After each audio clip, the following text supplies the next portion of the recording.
խորհուրդ օրաթերթ կանգ տա։ Պարոն Քոչարյան, նշեցիք, որ պետական համակարգում բարդակ է, բարդակ որակում էր նաև Ալեն Սիմոնյանը բանակը, որը դուք ղեկավարել եք 2000 և 2002 թվականներին, երբ ինքը ծառայել է։ Ներողություն եմ խնդրում, եթե որոշ մասով հարցը կրկնեմ, բայց ուզում եմ, որ բանակի մասին ավելի ընդարձակ խոսենք։ Մեջ բերելով Ալեն Սիմոնյանին, ասեմ, որ նշում էր, որ ծառայության ժամանակ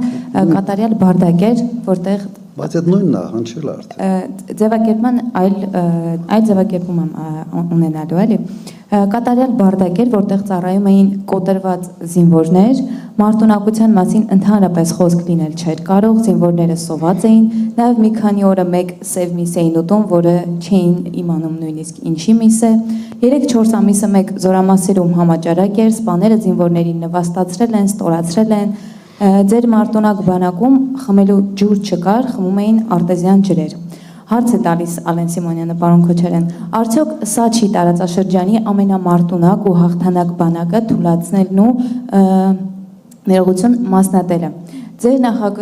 նախագահության եւ Սերժ Սարգսյանի պաշտպանության նախարար եղած ժամանակ բանակում մարտունակության ինչպիսի վիճակ էր, որ հենց ասում են բանակ, հիշում են, որ ամենավատը հենց ձեր ժամանակահատվածում է եղել։ Այդ ովքեր էին այդ պատասխանատուները, որ գուցե դուք չեք կարողացել նրանց պատասխանատվության ենթարկել։ Այդ ինչու հենց խոսում ենք բանակի մասին, հիշում են ձեր ժամանակահատվածը, որ ներքնազգեստ չկար, ուտելու բան չկար, ջուր չկար։ Վերջի վերջո ասացիք նաև, որ հիմա էլ բանակը ոչ լավ վիճակում է գտնվում։ Հիմա ովքեր են մեղավորները։ Նայեք, դուք Ալեն Սիմոնյանի ասածն հիմք եք ընդունում եզրակացության համար, ես զարմանում եմ։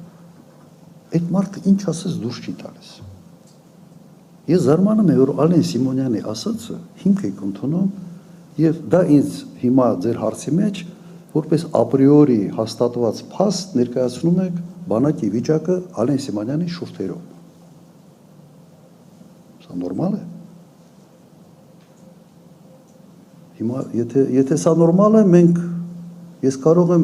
ինչ թեմայի մասին ասես, ինչ ոլորտի մասին ասես, ինչ որ մեկ մարդու, որը այդ ոլորտի հետ կապ չունի, ընդհանրապես չի հասկանում, թե ինչ է, ներկայացնել իրավիճակը այդ ոլորտում։ Սա նորմալ է։ Ձեր ղեկավարման տարիներին Իմ ղեկավարման տարիների բանակը այնպիսին էր, որ Ադրբեջանը չէր համարձակվում հարձակվել։ Իսկ ներքին բովանդակությունը մեր բանակի բավարար էր մեր տղաների ներքին անվտանգությունը ապահովելու համար, որովհետև ասում են բատալյոնի հեղինակություններն էին զորամասում ասիչները։ Նայեք, հիմա առաջինը համամիտ չէ։ Երկրորդը ես կոնկրետ բանակի հետ կապված ես գնում էի առաջնակից տարեկան գոնե մեկ անգամ բանակի հետ շփումը շատ էր, բայց գնում էի եւ հարավից Արաքս գետից միջև Մռավ Լեռնանցքը միջև այնտեղ բոլոր զորամասերը մտնելու եւ բանակաշինությունը այն ժամանակ կայացավ։ Եթե նայեք ինչքան զորանոց կառուցվեց, ինչ արվեց, ինչ զենք, զինատեսակներ, զինամթերք եւ այլն, հսկայական ծավալ է։ Այն ժամանակ բանակը հակեցվեց ամեն ինչով։ Եվ ինչ որ մեկը ինչ որ քարոզչական իմաստով ինչ որ բաներ է խոսում, նույնիսկ ես չգիտեմ, ես լուրջ պետք է նստեմ, բացատրեմ, թե բանակը այն ժամանակ ավելի մարտունակ էր, քան հիմա։ Հիմա մեր գլխավոր շտաբի, որ լսում ես, արդեն հասկանում ես, որ չի կարող այսպիսի հրամանատարությամբ մարտունակ բանակ լինի։ Պրոբլեմ է սա։ Սա պրոբլեմ է։ Անկեղծ ասեմ, ես դուք ինձ բան վիճակում եք դրել, որովհետև ես նույնիսկ չգիտեմ, թե ինչ ասեմ։ Բացարձակապես իրականությանը չի համապատասխանում այն ամենը, ինչ այդ պերսոնաժը հայտարարում է։ Եվ սա ընդունեք որպես քարոզչական նյութ, որը փորձում է նայել լրատվամիջոցների միջոցով երկրում տարածել։ Թող տարածի, հիմա ինչ ասեմ։ Պայքար է գնում քաղաքական։ Երկու հետո Երևան Today ու կանցնենք էլի այդ։ Պարոն նախագահ, Պարոն նախագահ, Մի րոպե, մի բան էլ հնչել է, որ ինչ որ իբրև D30 տեսակի հրետանի ինչ D30 թե Լրիվ նոր D30 60-ականների զենքային միջակ D30 122 միլիտրանոց հաուբիցա շատ լավ արդյունավետ հա իմիջիալոց ես որ նայում եմ հետևում եմ ուկրաինական այդ պատերազմին բոլոր այն զենքատեսակներն է եւ մեր մոտ եղածը շատ ավելի թարմ էր քան այն ինչ որ տեսնում եմ այնտեղ եւ այդ զինատեսակներով տեսնում եք ինչ են անում լավ ես կներեք ով էր հա Պարոն նախագահ, քիչ առաջ դուք ասեցիք, որ երաշխավորված խաղաղությունը չի կարող կախված լինել մեկ անձի տրամադրությունից, այս դեպքում Ալիևի տրամադրությունից, բայց Նիկոլ Փաշինյանը արդեն իսկ հայտարարում է, որ խաղաղությունը եկել է, խաղաղությունը սա է եւ ըստ ամենայնի առաջիկա խորհրդարանական ընտրություններին հենց այդ լոզունգներով էլ կգնան։ Այ Հայաստան դաշինքը ինչ է որպես այլընտրանք առաջարկելու, որովհետեւ Փաշինյանը հայտարարում է, եթե գան նախկինները, կլինի պատերազմ, ռևանշիստները հետ կգան, այ դուք ինչ եք սրան առաջարկելու եւ դուք կիսում եք այն տեսակետը, որ առաջիկա խորհրդարանական ընտրությունները Հայաստանի լինելիության մասին են, կամ կլինի Հայաստանի Հանրապետությունը կամ Նիկոլ Փաշինյանը, եւ եթե կարելի է մի փոքր դիտարկում էլ դուք եւ ձեր գլխավորած թիմը եւ հատկապես դուք եք սովորաբար հայտնվում իշխանությունների քննադատության թիրախում նախկիններից, այսպես ասենք, ինչու են հենց սևեռվել ձեր վրա, ԿՊ-ն վախենում է ձեզանից եւ ձեր վերադարձից։ Շնորհակալություն։ Կներեք այդ ԿՊ-ի հարցը ԿՊ-ին տվեք։ Դուք ունեք վերլուծություն ձեր մասով, ինչու են ձեզանից վախենում, որ դուք հնարավոր է վերադառնաք։ Շատ են սիրում նրանցան։ Հա, հիմա չէ իսկապես այդ հարցը հասարակները ես չեմ։ Հիմա երկու հարցեր չէ, հիմա բաժանեք իրարից մի հատ ինձ ուղղակի հիշեցրեք, որ մի րոպե գրի։ Դուք ասեցիք, որ խաղաղությունը մեկ անձի տրամադրությունից չի կարող կախված լինել։ Հիմա դուք ասում եք, որ Նիկոլ Փաշինյանը ասում է, որ ես փոխվեմ, պատերազմ եւ այլն։ Եթե ինքը դա չի էլ ասում, ինքը ակնարկա անում դրան, որ մարդիկ այդպես ընկալեն այսօրվա իրավիճակը։ Իդեպ համարյա նույնը անում էր 21 թվականին։ Այն ժամանակ աշխատեց։ Հիմա ինչ որ չափով կարող աշխատի, բայց ինչ որ չափով։ Չի կարող լինել խաղաղություն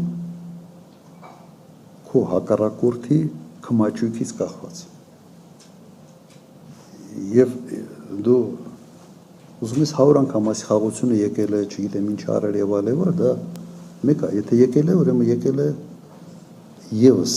Ալիևի տրամադրությունից կախված։ Մեր առաջարկը հետեւյալն է՝ ամրապնդել լուրջ երաշխիքային համակարգով։ Սա է մեր տրամադրությունը եւ համարում եմ, որ սա է միակ ձևը։ Ուրիշ ձև աշխարհում ուղղակի չկա։ Նայեք, այսօր բանակցություններ են գնում Ուկրաինայում խաղաղություն հաստատելու հետ կապված։ Ամբողջ խոչընդոտը երաշխիքային համակարգն է։ Ամբողջ խոչընդոտը սա է։ Սա իսկապես ուզում է լուրջ բանակցային գործընթաց եւ երաշխիքներ։ Ու չկա աշխարհում որևէ կոնֆլիկտ, որը առանց այդ երաշխիքային համակարգի կաղներ եւ կայուն զինադադարը կամ կայուն խաղաղություն հաստատել։ Նայեք Կիպրոսի կոնֆլիկտը։ Միջև այսօր այդ կոնֆլիկտը ըստ էության կոնֆլիկտ չկա, կարելի ասել խաղաղությունը հաստատվել է, բայց ՄԱԿ-ի խաղաղապահ զորքերը այնտեղ են։ Եվ կրկնեմ, չկա որևէ մի կարգավորած կոնֆլիկտ այս մոդելով, Նիկոլ Փաշինյանի մոդելով։ Ոչինչ չկա, գոյություն չունի։ Եթե կա, բերեք, օրինակները բերեք։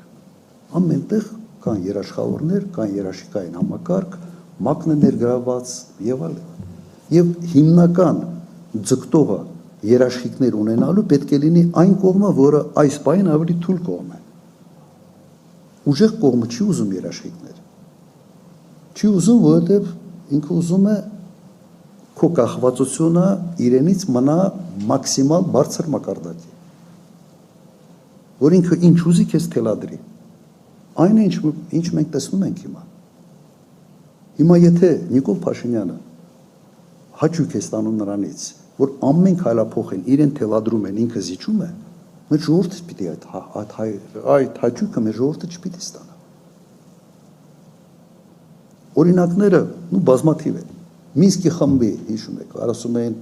լուծարումը միայն խաղաղության պայմանագիրը կնքելուց հետո զիջեց հերթով բոլոր ուղղություններով։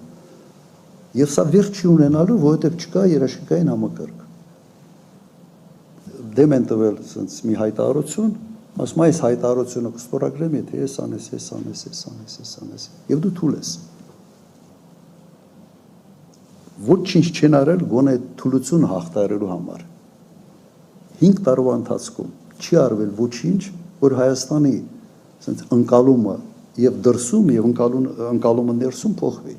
Անցած անգամ ես դրա մասին ասել եմ։ Իրեն ձեռ է տալիս, որ մենք լինենք թույլ, որ պատերազմ սկսելու սպառնալիքը մշտական, ներկա լինի մեր հասարակության մոտ։ Իրեն դա ձեռ է տալիս, որովհետև այդ սպառնալիքը ինքը օգտագործելու է վերընտրվելու համար։ Մեր ժողովրդին սա ձեռ է տալիս։ Ունակից ձեռ չի տալիս։ Ես կարծում եմ, որ ամեն մի ժողովուրդ պետք է հպարտության որոշակի մի աստիճան ունենա։ Ու իմ տպավորությունը այնպեսին է, որ մեր հասարակության մոտ ինչ-որ բան փոխվել է։ Ամենայն դեպս նաև ձեր հրապարակումների, ձեր տարբեր կարգի նաև հարցումների փողոցային բովանդակությունից դա երևում է։ Հիմա էսա։ Այս ընտրությունները նրա մասին են, արդյոք որ կամ կլինի Հայաստանի Հանրապետություն կամ Նիկոլ Փաշինյան։ Նայեք, Հայաստանի Հանրապետություն բոլոր տարբերակներով լինելու է։ Որի Հայաստանի Հանրապետության բովանդակությունը ինչպեսին է լինելու։ Հայաստանի Հանրապետությունն լինելու Հայաստանի համար կամ Հայաստանի Հանրապետությունն լինելու առանց Սյունիքի կամ Հայաստանի Հանրապետությունն լինելու առանց հայ առաքելական եկեղեցու անունը մնալու է։ Իմ տպավորությամբ այս պայքարը, այս ընտրությունները իսկապես ունիկալ ընտրություններ են լինելու, որտեղ լինելու է Հայաստանի Հանրապետության էության մասին առաջի հերթին։ Մենք հայ ժողովրդի հանրապետություն ենք ունենալու, թե չգիտեմ ինչ։ Անդեմք, անմշակույթ, առանց պատմության, առանց հասկանալի ինչ-որ բաների էլ արինցերների։ Իմ մոտ տպավորությունը սա է։ Իրեն թվում է, թե եթե մենք այդ մեր ազգային ամբողջ բովանդակությունը եթե մի կողմ դնենք,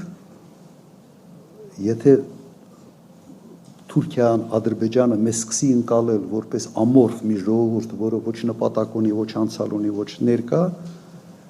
որ մեզ չեն դիտելու որպես սպառնալիք ու մեզ հանգիստ են թողելու։ Հանգիստ չեն թողելու։ Դու հենց այդ վիճակում բանես լավ ուտելիք ես դառնալու քաղաքական, աշխարհաքաղաքական ուտելիք կուլ տալու համար։ Պես չի լինում, միջազգային հարաբերությունները այդպես չեն աշխատում։ Որովհետև դու նման վիճակում բարեկամ էլ չես ունենալու։ Դու մուրացկան, աշխարհաքաղաքական մուրացկան ես դառնալու։ Մի անգամ ասել եմ, չէ՞, սենց Ռեմբոյը գիքոր է դառել։ Հիմա այդ գիքորի վիճակում, այս Տիամեցեկյան։ Երևի այսքան։ Տեվակ Հակոբյան։ Երկու հարց ունեմ, պարոն նախագահ։ Առաջինը, ձեր իշխանության